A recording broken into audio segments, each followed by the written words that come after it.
د Mashal radio د Facebook پاڼې کتونکو ستړي مشه. د Mashal radio د نن ورځې مرکې programme سره وتلې خبريال حمید میر مونږ سره ملمه دی او دوی سره په د پاکستان په سیاسي حالاتو او ورسره د میډیا په حالاتو باندې خبرې کوو. دلته باید تاسو ته یو خبره یادګرنه وکم چې حمید میر صاحب په اردو کې خبرې کوي او زما سوالونه به هم په اردو کې راځي، ورسره به په پښتو کې هم تاسو د لپاره دا سوالونه ویم. د دې چې کومې خبرې دي په هغې باندې به ترجمه د پښتو ترجمه تاسو په سکرین باندې یعنی سب ټایټلینګ تاسو په سکرین باندې کتلی شئ، هغه به په پښتو کې راځي. نو حمید میر صاحب ستړی مشئ. حمید میر صاحب خوش آمدید مشال ریڈیو کو. بہت شکریہ، ڈیرہ مہربانی. حمید میر صاحب پاکستان کے سیاسی حالات کو کیسے دیکھتے ہیں؟ کیا اس وقت جو تجزیہ آ رہا ہے حکومت واقعی اس وقت کافی کمزور نظر آ رہی ہے، یا یہ کہ ابھی جو حالات بن رہے ہیں تو ان حالات میں 2023 تک سروائیو کر جائے گی؟ دیکھیں، حکومت جو ہے اس کو آپ کو صرف آئسولیشن میں نہیں دیکھنا چاہیے. یعنی کہ آپ حکومت اس کو کہہ رہے ہیں جو کہ اس وقت عمران خان کی وزارت عظمیٰ میں جو ایک ایڈمنسٹریشن کام کر رہی ہے، آپ اس کو حکومت کہہ رہے ہیں. تو دراصل اس کو میں اس طرح دیکھوں گا کہ یہ پارلیمنٹ ہے اور پارلیمنٹ سے ہی حکومت کو اسٹرینتھ ملی ہے. تو جو بھی پاکستان میں اگر تبدیلی آنی ہے تو اسی پارلیمنٹ کے اندر سے آنی ہے. تو یہ حکومت اتنی ہی کمزور ہے جتنی کہ اس سے پہلے کی حکومت کمزور تھی. یہ پارلیمنٹ اتنی ہی کمزور ہے جتنی کہ اس سے پہلے کی پارلیمنٹ کمزور تھی.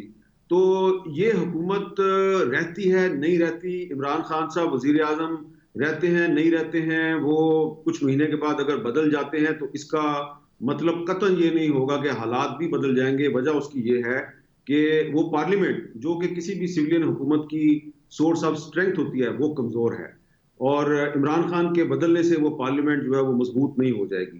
تو یہ پارلیمنٹ اسی وقت مضبوط ہوگی جب پاکستان میں فیئر اینڈ فری الیکشن ہوئیں گے، اور فیئر اینڈ فری الیکشن اسی وقت ہو سکتے ہیں کہ جب الیکشن کمیشن آف پاکستان جو ہے وہ طاقتور ہوگا. تو اس لیے حکومت کمزور نہیں ہے، دراصل پارلیمنٹ کمزور ہے، اور اگر پارلیمنٹ کمزور ہے تو حکومت کے تبدیل ہونے سے کوئی فرق نہیں پڑتا. میر صاحب تاسو د هغه خبرو کا د حکومت د کمزورے او نئے انتخابات کی بھی آپ نے ساتھ میں بات کی ہے. اس وقت اگر ہم دیکھیں تو لندن میں کافی ہلچل چل رہی ہے Nawaz Sharif, former prime minister Nawaz Sharif کے ساتھ. کیا اور تجزیہ آ رہا ہے کہ former prime minister Nawaz Sharif نے کچھ شرائط رکھی ہیں، اور اس میں ایک جس طرح آپ نے بات کی ہے کہ فری اینڈ فیئر الیکشن، تو کیا اگر وہ بات چیت کامیاب ہوتی ہے، اگر کامیاب ہوتی ہے تو اس سے اس بات کی کوئی شورٹی ہے کہ فری اینڈ فیئر الیکشن ہو جائیں گے؟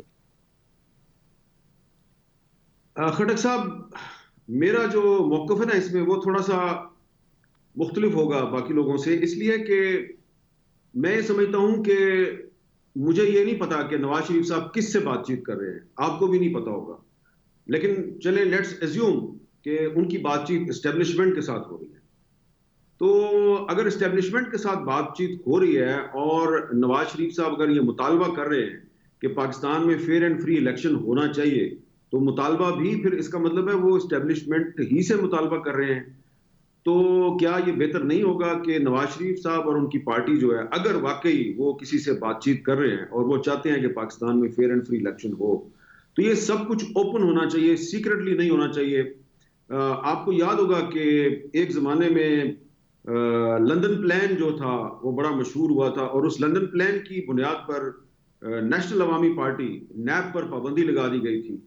پہلے سویلین گورنمنٹ نے پابندی لگائی، پھر سپریم کورٹ نے پابندی لگا دی، اور وہ نیب جو ہے وہ اب مختلف پارٹیوں کی صورت میں آج بھی موجود ہے. وہ کہیں پہ ہمیں اے این پی کی صورت میں نظر آتی ہے، کہیں بی این پی مینگل کی صورت میں نظر آتی ہے، کہیں نیشنل پارٹی کی صورت میں نظر آتی ہے.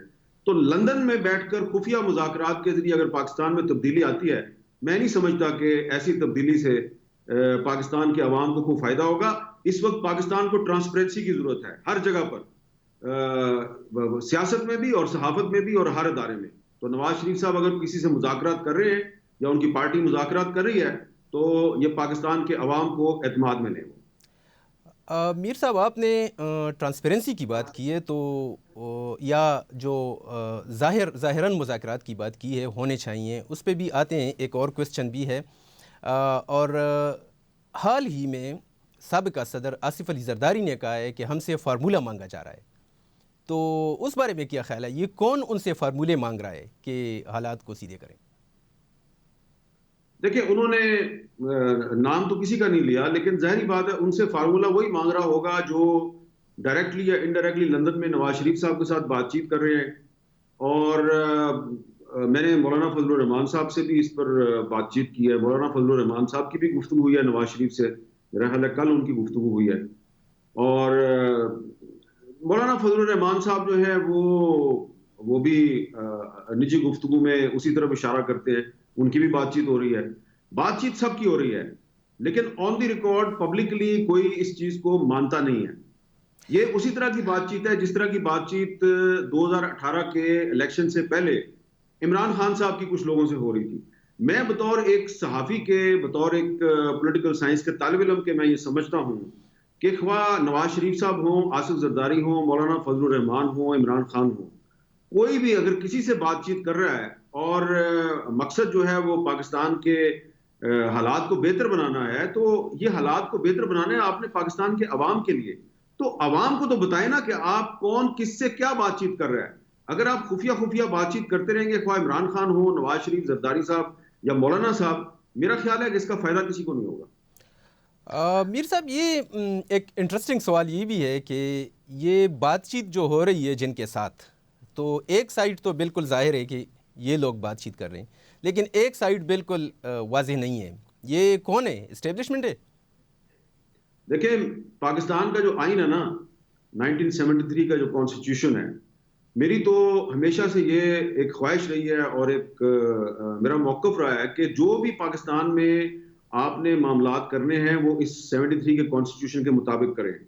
تو اگر نواز شریف صاحب یا آصف زرداری صاحب یا مولانا فضل الرحمان صاحب اگر کسی غیر سیاسی قوت سے کوئی بات چیت کر رہے ہیں، تو ان کو یہ اپنے آپ سے یہ سوال کرنا چاہیے کہ کیا ان کے مذاکرات 1973 کے آئین کے مطابق ہیں. خاص طور پہ زرداری صاحب، جن کی پارٹی کریڈٹ لیتی ہے کہ 1973 کا کانسٹیٹیوشن جو ہے وہ ان کی بھٹو صاحب کے دور حکومت میں بنا تھا. اور نواز شریف صاحب بھی یہ کریڈٹ لیتے ہیں کہ جی وہ آئین اور قانون کی بالادستی کے لیے لڑتے رہے ہیں، اور مولانا فضل الرحمان بھی یہ کہتے ہیں. تو عمران خان صاحب کو تو چھوڑ دینا، ان کے بارے میں تو سب لوگوں کا یہ خیال ہے، اکثر جو اہل فکر و دانش ہیں، کہ جی وہ تو غیر سیاسی قوتوں کے پروردہ ہیں. لیکن جو اپوزیشن ہے وہ تو کہتی ہے نا جی کہ ہم تو ووٹ کو عزت دو کی بات کرتے ہیں. تو ووٹ کو عزت دو کا نعرہ لگانے والے جو ہیں ان کو میں یہ سوال کرتا ہوں کہ اگر آپ کسی سے بات چیت کر رہے ہیں تو کیا وہ 1973 کے آئین کے مطابق ہے یا نہیں ہے. اور اگر آپ کی بات چیت کامیاب ہو جاتی ہے اور چلیں کل کو آپ حکومت میں بھی آ جاتے ہیں، تو اس کا مطلب یہ ہوگا کہ آپ کی بھی حکومت میں آنے کے بعد پوزیشن وہی ہوگی جو آج عمران خان کی ہے. اور پھر جو ایک نئی حکومت ہوگی وہ بھی پھر اس دور کی اپوزیشن کے ساتھ اسی طرح خفیہ مذاکرات کیا کرے گی جس طرح کہ آج کل آپ کر رہے ہیں. حمید میر صاحب ډیره ښه نکته اوچته کړه چې که خبرې اترې کېږي نو آیا دا خبرې اترې د 1983 د آئین مطابق کېږي که نه؟ اوس راځو یو بل سوال ته، او هغه دا چې په مسلم لیگ نون کې په خپله د وزیر اعظم د څوکۍ په حواله سره هم ډېر اختلاف رامنځته شوی دی. حمید میر صاحب یہ ابھی ایک اور بات چل رہی ہے کہ مسلم لیگ نون میں کے اندر وزیر اعظم کے حوالے سے ایک بحث چل نکلی ہے. اب کیا دیکھتے ہیں کہ ان میں مریم نواز یا شہباز شریف یا کوئی اور وزیر اعظم ایک متفقہ امیدوار سامنے آ جائے گا، یا یہ اختلاف مزید بڑھے گا اور یہ پارٹی کسی حد تک تقسیم ہو جائے گی؟ خٹک صاحب، مسلم لیگ نون میں میرے سارے دوست ہی ہیں، مہربان ہیں، بڑے پرانے میرے ان کے ساتھ تعلقات ہیں. اس میں وزارت عظمیٰ کے امیدوار ہیں جی 1 2 3 4 5 6، ہاں 6 امیدوار ہیں جی. شپږ نومونه تاسو واخیست؟ جی. تو میں نے بڑا سوچ کے یاد کر کے ایک نام، پچھلے کل پرسوں بھی میری کچھ لوگوں سے بات ہوئی. اچھا، اس میں کچھ اعلانیہ امیدوار ہیں وزارت عظمیٰ کے، کچھ غیر اعلانیہ ہیں. اور ایک بات میں آپ کو بتا دوں کہ نواز شریف صاحب اور شہباز شریف صاحب اور مریم نواز صاحبہ یقیناً ان کا تعلق ایک ہی خاندان سے ہے, ایک ہی پارٹی ہے, اور یہی خاندان جو ہے یہ پارٹی کو چلا بھی رہا ہے. بہت سے لوگ بظاہر یہ کہتے ہیں جی کہ شہباز شریف صاحب جو ہیں اگر آ جائیں سامنے اور امیدوار بن جائیں وزارت عظمیٰ کے, تو اس کا فائدہ مریم صاحبہ کو بھی ہے, نواز شریف صاحب کو بھی ہے, تو ان کو آنا چاہیے. لیکن میں جانتا ہوں کہ ان کے علاوہ 3 اور رہنما جو ہیں مسلم لیگ نون کے, وہ بھی وزیر اعظم کے امیدوار ہیں, اور ان کی بھی بات چیت. نمونہ خستیش ایک آپ نام لے سکتے ہیں ان کے, کوئی بتا سکتے ہیں ہمارے لسنرز کو؟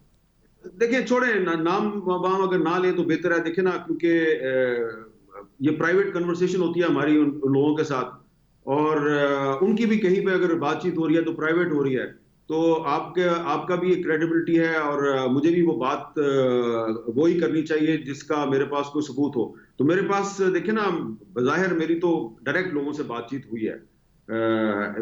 ایک تو میرے جو پرانے دوست ہیں, میں نے ان کو کہا بھائی تم کہاں سے وزارت عظمیٰ کے امیدوار بن کے بیٹھے ہوئے ہو؟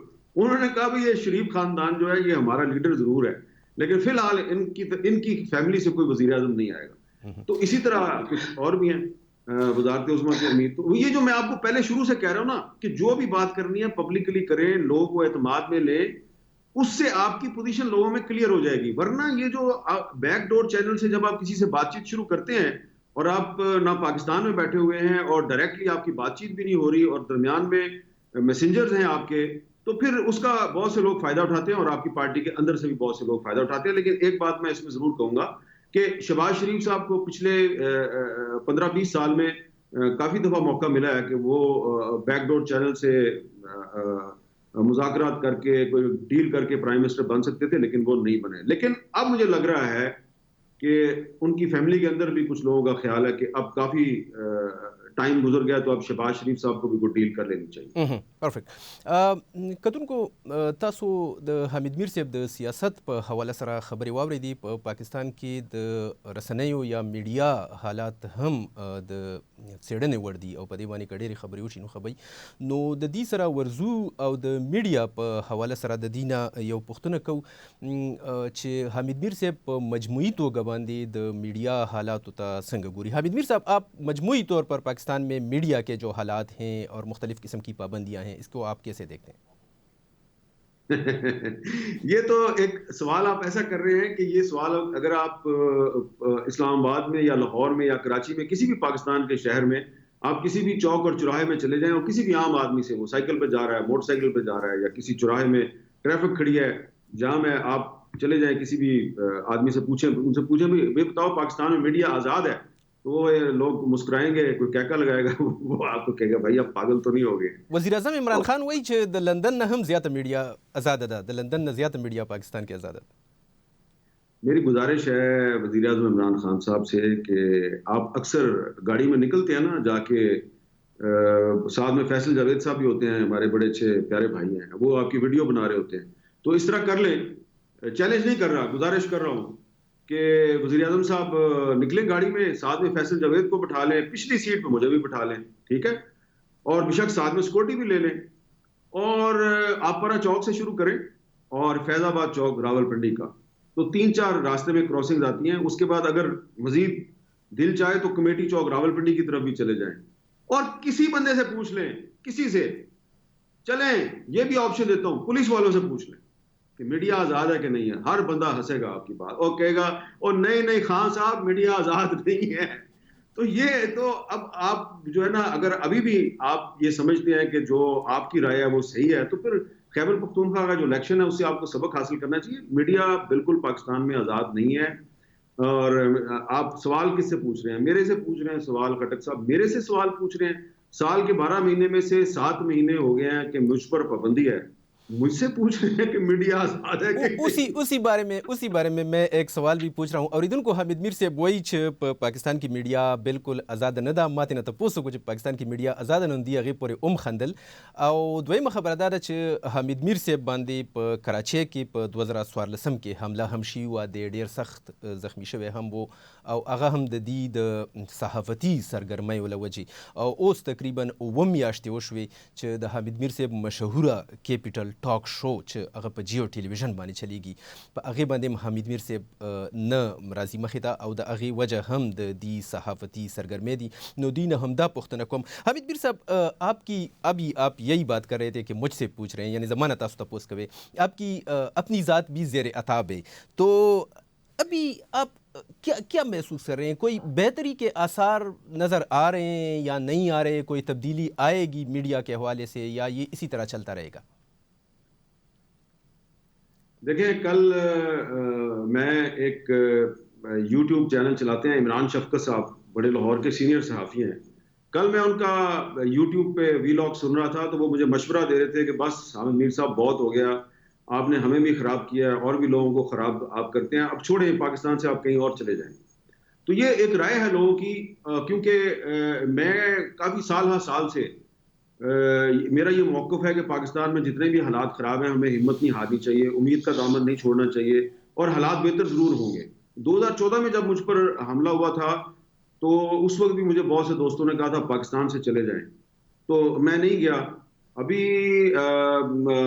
7 مہینے سے مجھ پر پابندی ہے. اس 7 مہینے کے دوران بھی مجھے بہت سے لوگوں نے کہا کہ آپ پاکستان سے چلے جائیں, میرے پاس آپشن بھی تھی لیکن میں نہیں گیا. اس کی وجہ یہ ہے کہ جب بھی یہ صورتحال پیدا ہوتی ہے, خواہ وہ 2007 میں مشرف نے مجھ پر پابندی لگائی یا 2014 میں میرے پہ کراچی میں قاتلانہ حملہ ہوا یا ابھی پچھلے 7 مہینے میں جب مجھ پر پابندی ہے, مسئلہ یہ ہے خٹک صاحب کہ جب بھی میں تھوڑے دن پہلے پشاور گیا ہوا تھا تو وہاں پہ قصہ خوانی بازار میں کچھ لوگوں نے مجھے دیکھ لیا, انہوں نے مجھے گھیرا ڈال لیا, اتنا اظہار یکجہتی, اتنی پیار, اتنا محبت.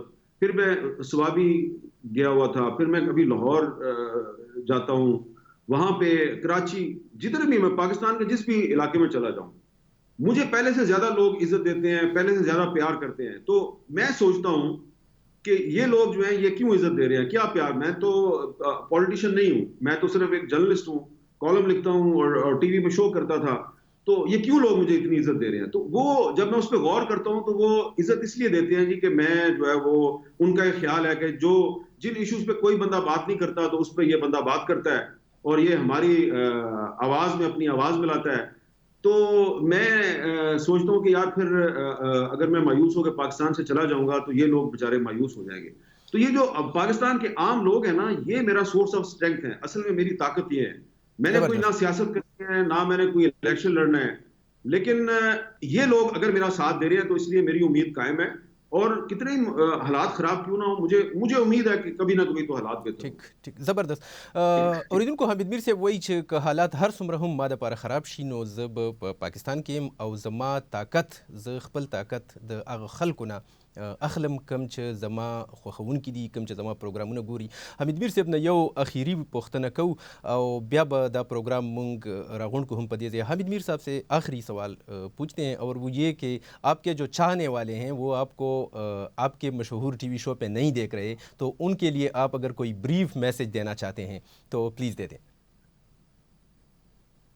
دیکھیں میری آپ لوگوں کے ساتھ گزارش یہ ہے کہ میں جب ٹی وی پہ نہیں آتا تھا تو اس سے پہلے بھی میں صحافی تھا. میں نے اپنی صحافت کا آغاز 1987 میں کیا تھا اور پھر میں کالم لکھتا رہا اخباروں میں کچھ اخباروں کا ایڈیٹر رہا. تو ٹی وی پہ آنے سے پہلے بھی میں صحافی تھا. اور آج جب کہ میں جیو ٹی وی پر کیپٹل ٹاک پروگرام کو ہوسٹ نہیں کر رہا اور اگر میں کسی اور ٹی وی چینل پہ جاتا ہوں تو اس کو بھی بند کر دیا جاتا ہے, تو میری صحافت کا راستہ بند نہیں ہو سکا. میں پاکستان سے باہر کے جو اخبارات ہیں, ویب سائٹس ہیں, ان میں لکھ رہا ہوں. اور اس کے علاوہ جو ہے جب وہ کالم کہیں پہ چھپتا ہے اس کا پھر ترجمہ ہو جاتا ہے, پھر اس پہ ویلاگ بنتے ہیں, پھر سوشل میڈیا کے ذریعے لوگ اس کو شیئر کرتے ہیں. تو آواز تو میری نہیں نا بند کی جا سکی. تو کوئی بات نہیں, اگر میں جیو ٹی وی پہ آپ کو نظر نہیں آ رہا, ہو سکتا ہے میں کہیں اور پہ آپ کو نظر آ جاؤں. اور مجھے بہت سے لوگ کہہ رہے ہیں کہ جی آپ اپنا ایک یوٹیوب چینل شروع کریں, لیکن کیونکہ میں یہ لکھنے لکھانے کے کام میں بہت زیادہ مصروف ہوں تو ابھی تک میں یہ کام بھی نہیں کر سکا. لیکن یہ میں آپ کا شکریہ ادا کروں گا وہ تمام لوگ جو آپ کا یہ پروگرام سن رہے ہیں کہ پابندیوں کا جو بھی وقت ہوتا ہے، جب بھی مجھ پہ پابندی لگتی ہے، جو بھی وقت ہوتا ہے اس طرح کا مشکل وقت ہوتا ہے، تو پاکستان کے عام لوگ اور دنیا بھر کے جو جمہوریت پسند اور امن پسند لوگ ہیں وہ ہمارا ساتھ دیتے ہیں. صرف میرا نہیں، پاکستان کے تمام جرنلسٹوں کا ساتھ دیتے ہیں. تو اس کے لیے میں آپ کا شکر گزار ہوں. اور جو آپ کی امید ہے اور جو آپ کی حمایت ہے وہی ہماری اصل طاقت ہے. اور اگر یہ طاقت جو ہے آپ کی، یہ اگر ہمارے ساتھ رہے گی تو انشاءاللہ تعالی ہم بھی جیتیں گے اور آپ بھی جیتیں گے. صحیح. حمید میر صاحب ډیره زیاته مننه مشال ریډیو سره د خبرو کولو او واقعي چې ستاسو مینوالو ستاسو خبرې واورېدې هغوی به هم خوشحاله شي او د میډیا دپاره ستاسو چې کوم هلې ځلې دي هغه د چا نه پټې نه دي. نو حمید میر صاحب ډیره زیاته مننه چې تاسو موږ ته وخت راکړو. ډېره مهرباني.